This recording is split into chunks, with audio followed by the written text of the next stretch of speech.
नमस्कार. श्री ब्रह्मचैतन्य महाराज गोंदवलेकर प्रवचन. आज 22 जुलै.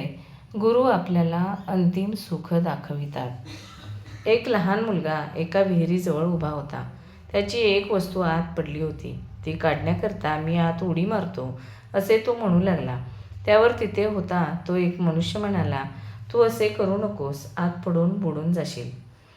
तरी पण तो ऐकेना. एवढ्यात त्याचा बाप तिथे आला. त्यानेही मुलाला पुष्कळ सांगून पाहिले, पण तो ऐकेना. मग त्या मुलाला बापाने धाक दाखवून आणि मार देऊन घरात नेले. आता मुलाला मारले म्हणून तुम्ही बापाला दोष द्याल का? एकुलता एक मुलगा, नवस करून झालेला. त्याला जाऊन दिले असते तर काय झाले असते असे म्हणाल का? नाही ना.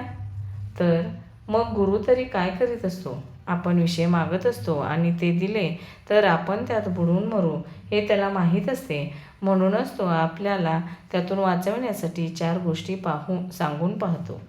आपण तेही न ऐकले तर तो आपत्ती वगैरे आणून धाक दाखवितो. आपण त्याबद्दल रडत असलो तरी तो आपल्याला त्यातून वर ओढीतच असतो.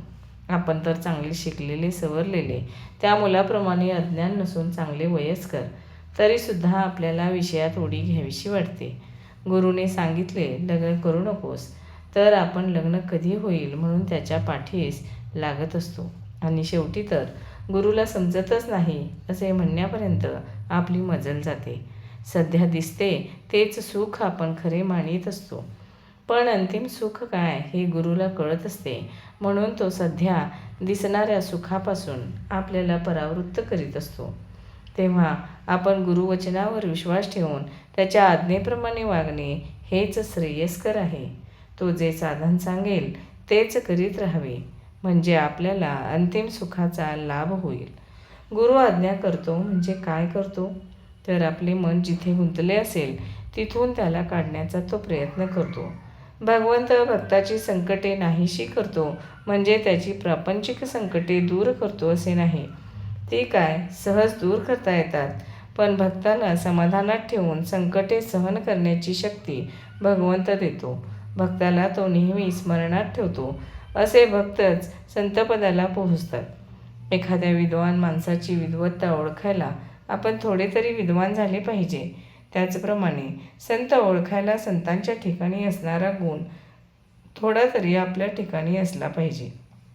संतांचा मुख्य गुण म्हणजे ते भक्तीला चिकटलेले असतात. सत्पुरुषांचे बाहेरून वागण्याचे प्रकार त्या त्या देश कालमानाने निरनिराळे असतात, पण आतले भगवंताचे प्रेम मात्र सर्वांचे एकच असते. प्रापंचिक जन विषयप्राप्तीसाठी झटतात, पण विषय मागूनही जो देत नाही त्यापासून परावृत्त करतो तो संत. धन्यवाद.